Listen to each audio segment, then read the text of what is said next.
Aí, alerta geral! O que pintou de cigarro depois da consagração de LM Lights é brincadeira! Mas quem sabe o que é bom, nunca pega ônibus errado. O único azulzinho baixos teores, baixos teores é LM Lights. Recusa imitações. Pegue a rota certa, te vejo na 66. Existe uma teoria da conspiração tão absurda que parece saída de um roteiro de ficção científica. Ela afirma que, décadas atrás, a indústria do tabaco descobriu uma forma de criar cigarros drasticamente menos cancerígenos, mas decidiu esconder tudo do público. O mais perturbador é que parte dessa história é real.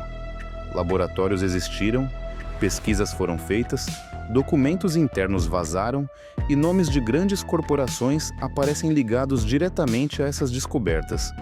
Então, a pergunta é inevitável.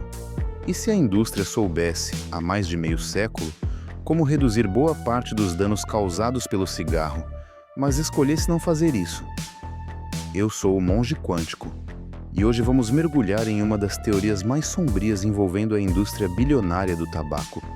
Uma história sobre ciência enterrada, radiação escondida, manipulação química e milhões de vidas que talvez pudessem ter sido salvas. Este é o caso dos Healthy Cigarettes. Para entender essa teoria, precisamos voltar ao final dos anos 60. Naquela época, o mundo começava a descobrir os verdadeiros efeitos do cigarro sobre o corpo humano. Estudos médicos ligando o tabagismo ao câncer de pulmão já estavam se tornando impossíveis de ignorar. A pressão pública aumentava, processos judiciais começavam a surgir e as gigantes do tabaco precisavam de uma solução. Foi então que surgiu um projeto quase desconhecido do grande público, o chamado Projeto Kiss-A.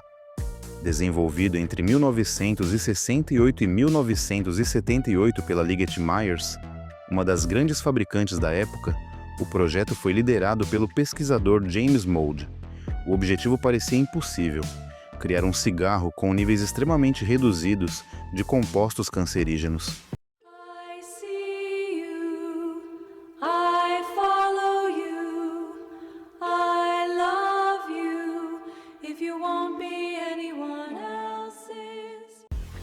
A ideia central envolvia adicionar ao tabaco uma combinação de paládio e nitrato de magnésio, o que reduzia drasticamente a formação dos hidrocarbonetos aromáticos policíclicos, considerados os principais agentes cancerígenos da fumaça. Os resultados chamaram a atenção. Camundongos expostos ao cigarro X apresentavam níveis muito menores de tumores em comparação aos cigarros convencionais. E alguns relatos dizem que a formação tumoral foi quase eliminada. Mas, se os resultados eram tão promissores, por que ninguém nunca ouviu falar desse cigarro?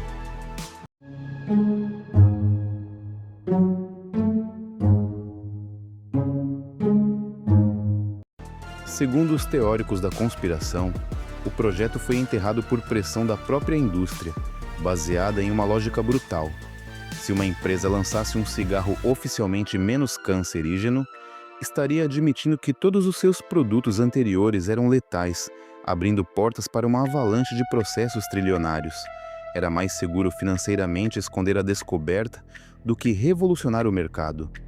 O detalhe importante é que o projeto Kiss-A realmente existiu, com documentos citados em investigações oficiais, provando que as pesquisas de redução de danos ocorriam décadas atrás. E a parte mais assustadora envolve radiação. Poucos sabem, mas cigarros comuns contêm elementos radioativos, como o polônio-210, o mesmo usado no assassinato do ex-espião Alexander Litvinenko em 2006. O tabaco absorve isso do solo através de fertilizantes fosfatados. Quando o cigarro é queimado, partículas alfa microscópicas e silenciosas são inaladas, tornando-se extremamente perigosas nos pulmões.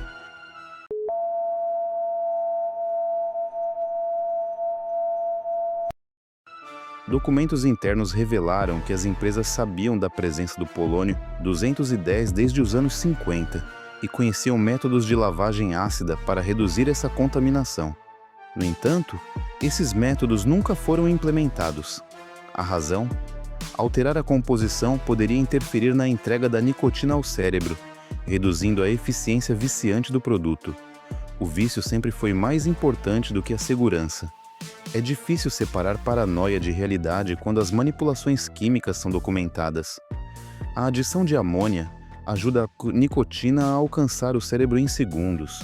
O uso de açúcares e cacau, além de melhorar o sabor, suaviza-te a fumaça e dilata as vias respiratórias, permitindo tragadas mais profundas e maior dependência. Até o papel do cigarro recebe tratamentos para queimar mais rápido, fazendo o usuário consumir mais maços. Ainda que não existam provas de um cigarro milagroso guardado em um cofre, o histórico de manipulação da indústria é inegável. O Acordo de 1998, nos Estados Unidos, revelou milhares de documentos internos mostrando estratégias para esconder riscos e manter os consumidores fumando. Por isso, a ideia de que esconderam tecnologias de redução de danos não soa impossível. A teoria sugere ainda um triângulo econômico perverso. Governos arrecadam bilhões em impostos, enquanto sistemas médicos movimentam fortunas com tratamentos de doenças relacionadas ao tabagismo. Se fosse possível reduzir os danos, quem teria interesse econômico em permitir isso? Essa teoria ganha força porque mistura fatos com perguntas incômodas. Hoje, a discussão renasce com os vapes e cigarros eletrônicos. Alguns enxergam como a evolução da ideia de redução de danos, enquanto outros veem o mesmo ciclo: nova tecnologia, nova promessa e os mesmos interesses financeiros. No fim, a teoria dos health cigarettes não é sobre um cigarro que faz bem. Ela fala sobre a sombria possibilidade de que bilhões de pessoas foram expostas a riscos evitáveis, simplesmente porque reduzi-los seria ruim para os negócios.